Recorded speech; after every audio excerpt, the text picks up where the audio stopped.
return to Sofia, Bulgaria for the ladies' competition in just a moment. But first, Sandra, I'm bothered a bit, I suppose purists are as well, that we call it figure skating, yet we've thrown out the compulsory figures. It is a concern, and it is important. These edges and turns and connecting steps are what separates the great skaters from those who can only jump. And I do hope that the judges consider this and reward those with the finer qualities. There's no question that the change will have its impact. Just think, a year ago, Midori Ito of Japan, she would have won a world title, but for her failure in the compulsories. It was just one tracing out of thousands for Midori Ito. It was supposed to be a smooth loop. It was a disaster. Midori Ito's last compulsory figure erased a year of preparation and cost her the world title. The beneficiary, Jill Trenary, winning her first world championship. Jill was now at a crossroads. Turn pro while she was on top, or stay around 2 years and challenge Midori Ito for the Olympic title. Trenary chose to stay. But her year has been difficult. First, her longtime coach moves to Europe. And then just 4 weeks ago, surgery on her foot. She's been off the ice ever since. Well, when we went in on Wednesday and got the diagnosis, Jill asked the physicians, is there any way that she could get by until March? I mean, is there any, Band-Aid they could put on it? And they said, there was just absolutely no way. And she broke into tears at that time. And, she said, let's get it fixed as soon as possible. And she kind of settled down and said, let's do it. The year has taken its toll on Midori Ito as well. Acupuncture treatment for a nagging back problem is now part of her regular regimen. At home in Nagoya, Japan, she's not missing any ice time or her sense of humor.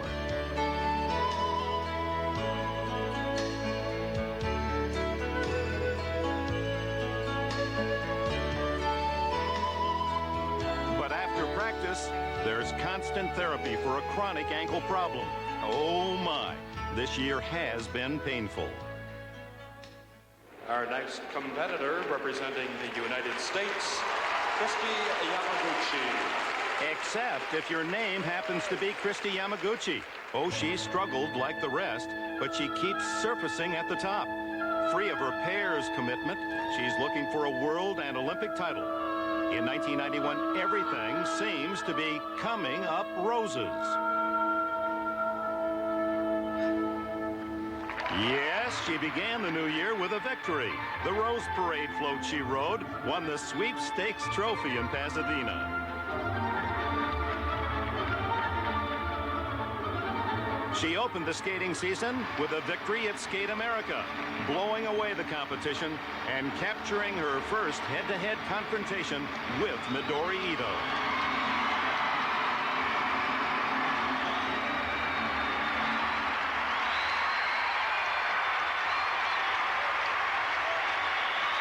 Remember, last year at this time, Kristi Yamaguchi was concentrating on both her pairs and her singles skating, and now all of her focus on singles, and it seems to be paying off. One has to go all the way back to 1976 to find the last U.S. woman to win an Olympic gold medal, Dorothy Hamill. Maybe Yamaguchi is the person. Well, I think she's made a tremendous decision in concentrating on the singles. And while Jill Trenary is still out of action with her injury, Midori Ito is on the ice, although still nursing an ankle and back injury. Now, the other thing they both have to contend with is they have already been beaten this season by Kristi Yamaguchi. So then is she the one to beat in the World Championship this year? Well, she is sitting in a terrific position, and she's had a very smooth year, unlike Ito and Trenary. She also has the added incentive of training with Canadian world champion Kurt Browning in Edmonton, Canada. So it's Yamaguchi and Trenary from North America, Ito from Japan, and in Sofia, Bulgaria this year, they crowned a new European champion.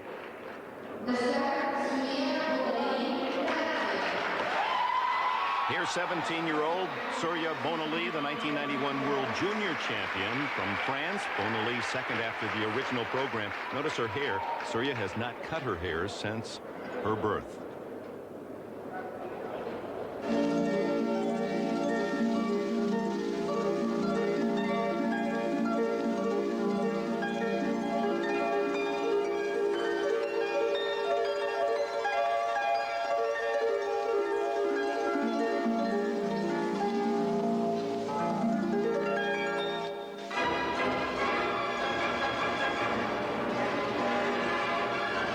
triple salto to open with.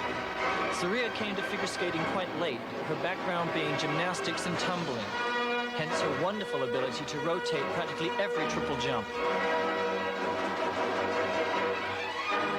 And a triple lutz and a double toe loop. She's obviously most comfortable in the air, but what is glaring is her inability to skate, simply to move around the ice.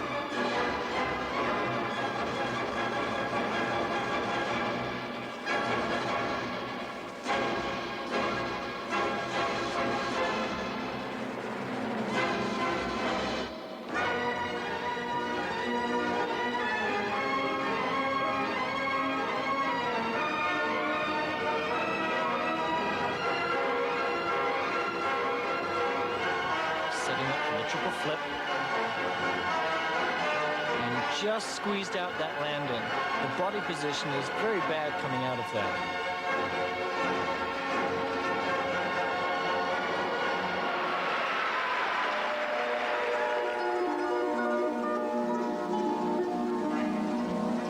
Bonaly was born on Reunion Island in the Indian Ocean. She and her family now live in Paris. Surya, by the way, comes from the Hindi word sun. She started this long program in second place and provides the French with a bright moment indeed, for she will become the first French woman ever to win the European Senior Championship.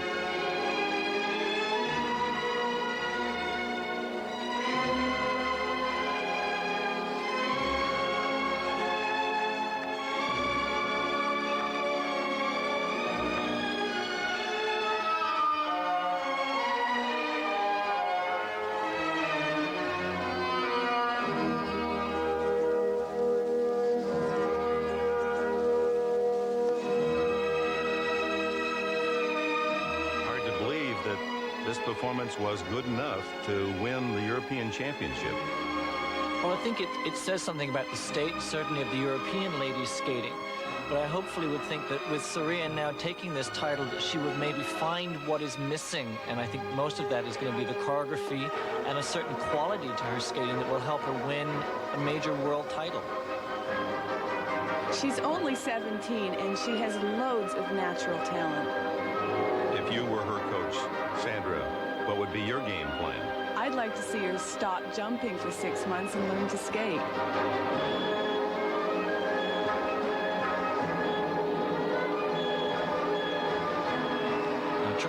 Triple toe loop combination, extremely difficult. In fact, maybe even rarely seen in a men's event. The second triple toe loop, not quite there, but it's certainly a gutsy move to try.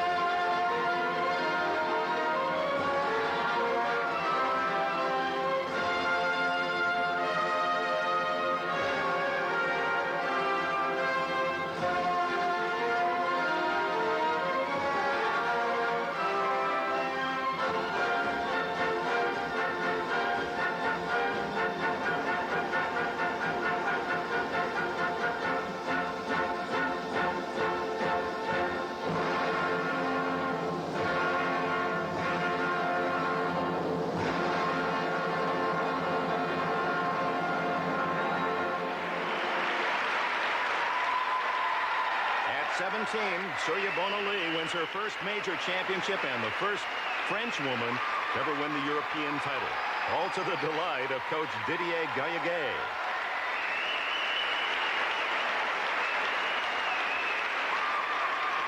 At this point, in the lead was Germany's Evelyn Grossman, the defending champion. She was yet to skate. We'll see her performance when we return to first to New York in this NBC update. In preview, here's Evelyn Grossman, defending European champion, former East German champion. The leader after the original program. She's coached by Jutta Mueller, was tutored the last 3 Olympic champions, Annette Putsch, and 2-time gold medalist Katarina Witt.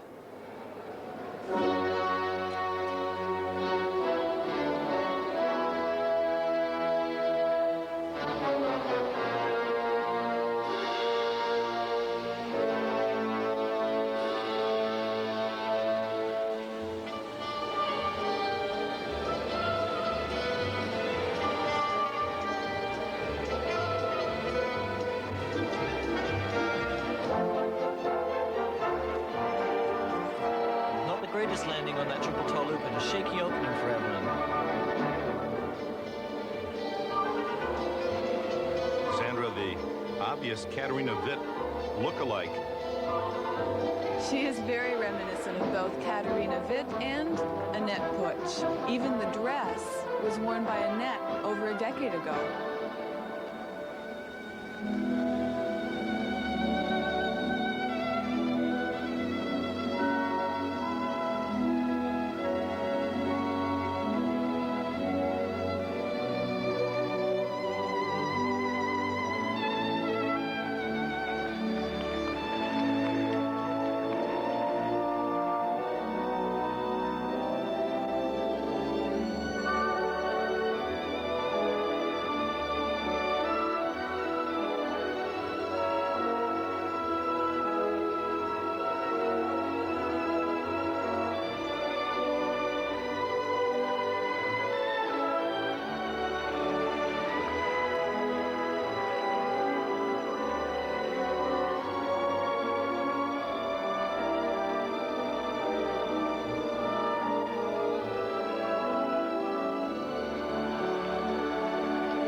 That's probably where Evelyn lost the title on that triple Salchow.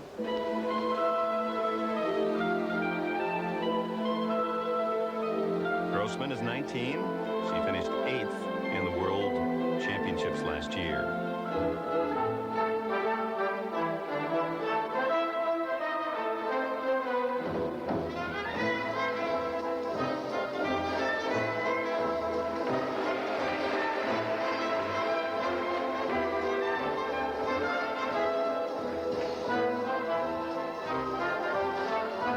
That single axel should have been a double, and I don't think this is the type of performance that Evelyn is going to want to give at the upcoming World Championships in Munich if she wants to be among the medal contenders.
Disappointing program for the defending champion Evelyn Grossman as she fell to second. Surya Bonaly wins, and the Itos and Yamaguchis of the world certainly will not be threatened by that level of performance. And we'll return with more of our World Skating Preview after this. U.S. ladies and world figure skating champion Jill Trenary will not be able to defend her national title next week in Minneapolis. She's recovering from surgery for a staph infection in her left ankle, and Jill now joins us live from Colorado Springs. Jill, welcome. Can you tell us, we saw you on crutches a little while ago. Can you tell us what the status is of that injury and when you'll be back on the ice?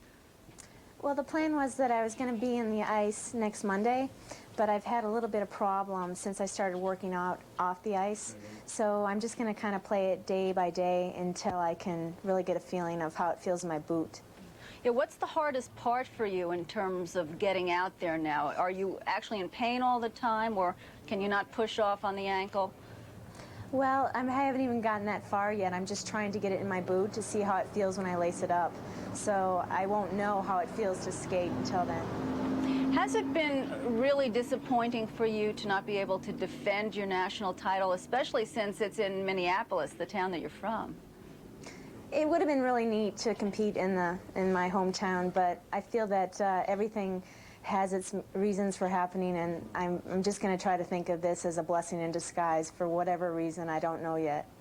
You know, Jill, back in 1990, I think there were a lot of people who felt that might have been your moment to turn pro. Why did you decide at that point not to do it? Well, it took a lot of thought, but I really felt that I still had a lot to offer the sport, and I still enjoy it.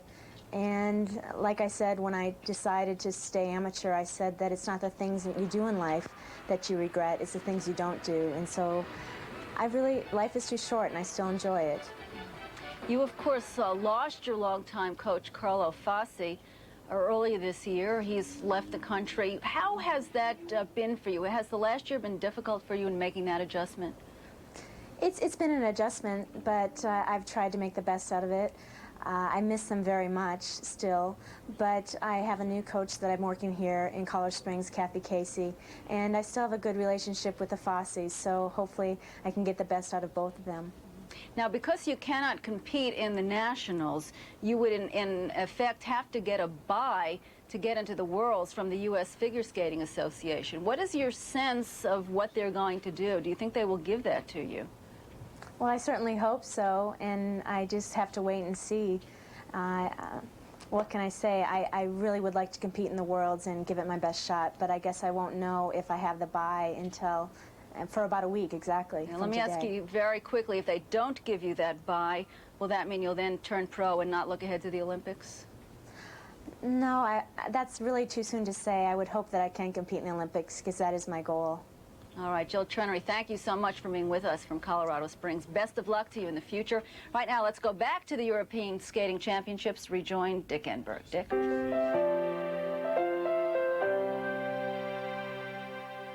Welcome back to the Ice Capade Chalet in Costa Mesa, California. We now turn to ice dancing. And what is this discipline all about? I'm not sure they know. They're going through their identity crisis. They sure are, and there seems to be two schools of thought. One that feels that ice dancing should remain in a traditional direction, a ballroom style. The other, led by Christopher Dean, looks towards modern dance, ballet, and theater for inspiration. The International Skating Union is continually changing its rules, looking for the proper course. Well, is that all bad? No, I think there's a lot of positive coming out. The creativity that the skaters are now showing us is unbelievable. They're packaging themselves right the way from the first day of practice through to the finale of the competition. They're dressed differently. They're costumed. The music is always very different. Some are using 2 or 3 different choreographers to present themselves. And it's getting a lot of attention, which I think is obviously very good for our sport. And I hope that the ice dancing will continue to evolve into something very different. Well, certainly at the eye of the controversy involving ice dancing and what is its identity, from France, Isabelle and Paul Duchesnay. In 1988, the modernistic Duchenays literally came out of the woods. In the Worlds and the Olympics, this unique program created not only controversy, but a challenge to ice dancing. The crowds loved it. The judges didn't. 8th place in Calgary. Last year in Halifax, the Duchenays, the audience, and the judges grew together. Their contemporary style earning a silver in the World Championships.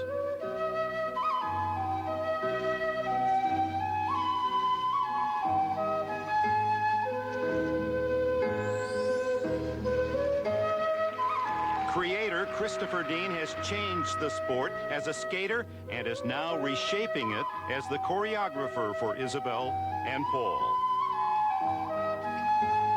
We came under heavy criticism in the last 3 years from the Russians, and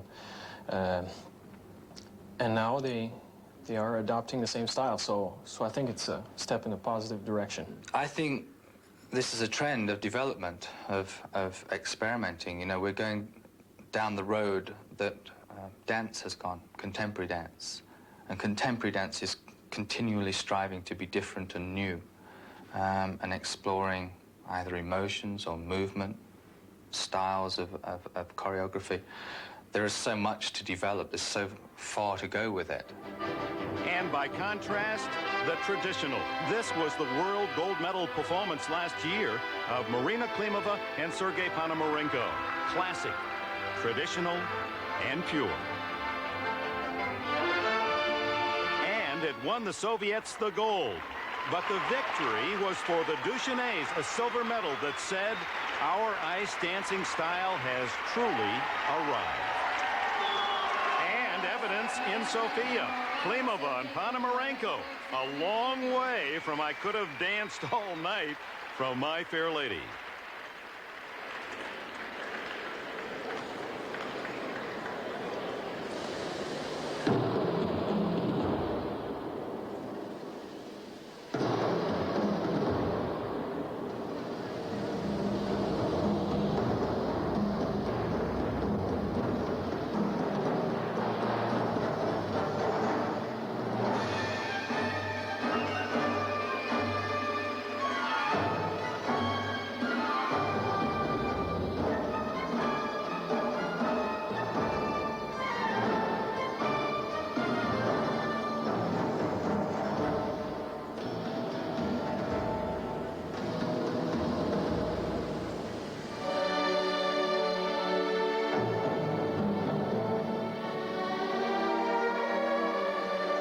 This husband and wife couple won the bronze in the Olympics in '84, then the silver in '88, and with the Duchesnays, the couple to beat for the '92 gold.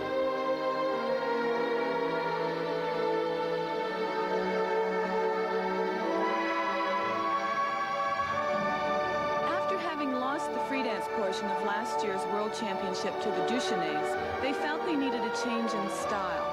But what they've done is they've jumped on the Duchesnay bandwagon. And I think this is a mistake because this work does not play to their strengths.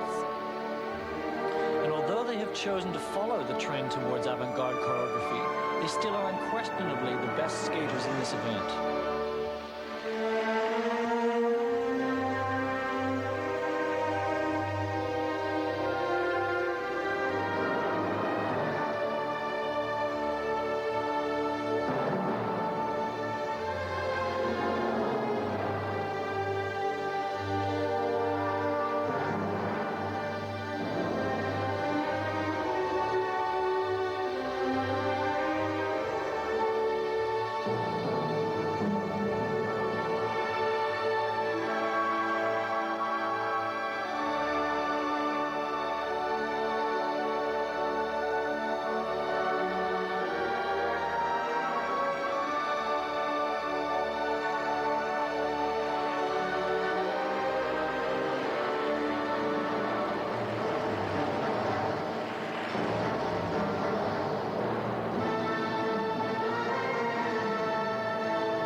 Klimova and Ponomarenko.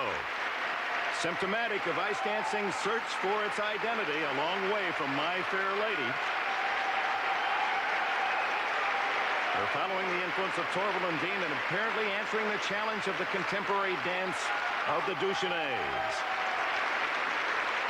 And Isabel ready to go with Paul Duchenet. We'll see their routine next. Isabel and Paul Duchenet, truly international, this brother-sister couple. They're French-Canadians who train in Germany but skate for France. And their unisex approach designed to reflect a mirror image. Christopher Dean, the choreographer, has titled this Reflections.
Well, an abrupt ending to the Duchesne's performance. Do you think that affected the judging? I don't think so, because the fall happened after the music was over, and I'm sure the judges were already looking down at their notes. Well, they did fall to second place after leading coming into the free dance. Why? Well, I think while we have to applaud their creative goals and new choreography, I personally would love to see a little more traditional footwork and dance steps incorporated into their routines, like we saw with the Soviets. They almost seem too preoccupied with new creative lifts and being different.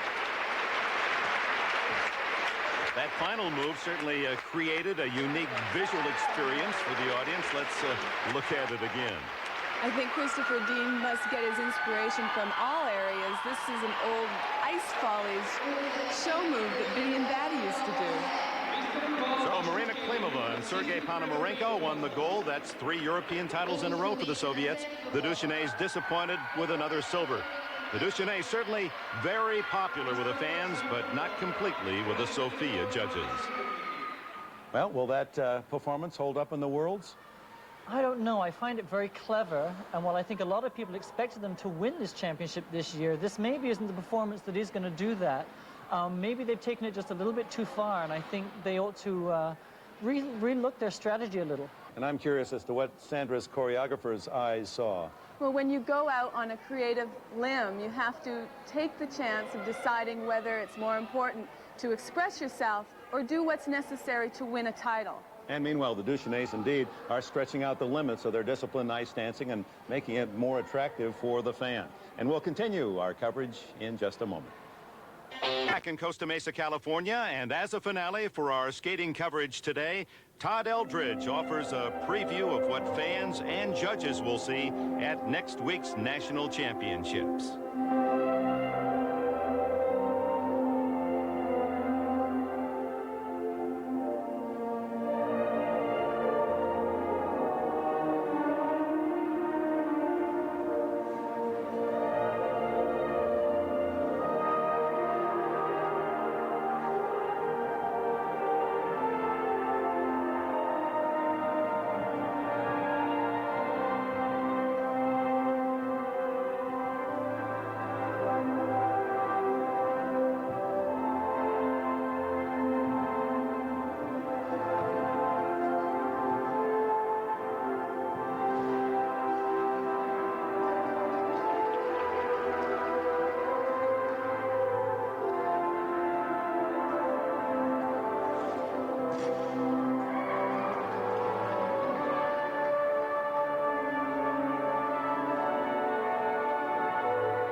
So we look ahead to Munich, Germany and the World Championships. Thank you, Robin Cousins and Sandra Bezic.